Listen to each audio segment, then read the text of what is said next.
We need to ban racial and religious profiling.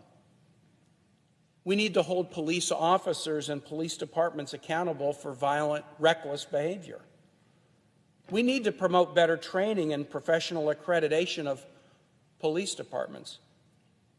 Madam President, why do we demand that universities maintain accreditation to receive federal funds, but make no such demand of law enforcement agencies?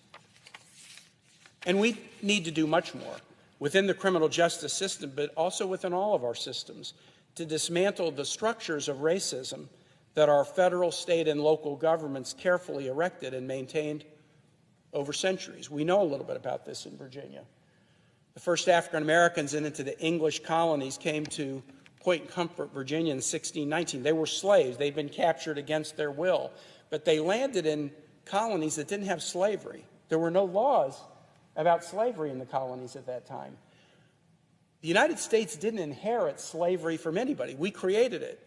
It got created by the Virginia General Assembly and the legislatures of other states. It got created by the court systems in colonial America and sense that enforced fugitive slave laws. We created it.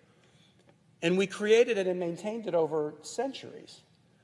And in my lifetime, we have finally stopped some of those practices, but we've never gone back to undo it. Stopping racist practices at year 350 of 400 years, but then taking no effort to dismantle them is not the same as truly combating racism. But I'm mindful of the challenge laid down by our young people. No more politics as usual. It's one thing to introduce a bill. We do that all the time here. So often the introduction of the bill is all that occurs. No committee hearing, no committee markup, no committee vote, no floor debate, no floor vote, no signature by a president, merely words on a page and a one-day story. And then possibly a blame game about who is at fault for nothing happening. That's been my biggest disappointment in 7.5 years in the Senate.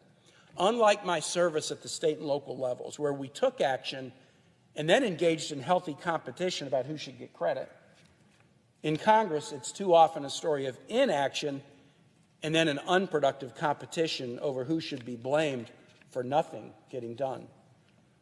Politics as usual. I pray that the engaged activism of our citizens has brought us to a new moment that will compel us to act in ways large and small in accord with the equality ideal that we profess to believe. This bill is a test of our resolve. And I urge my colleagues to meet the moment so that we can look our young people in their faces and tell them that we truly heard them. And with that, Madam President, I yield the floor.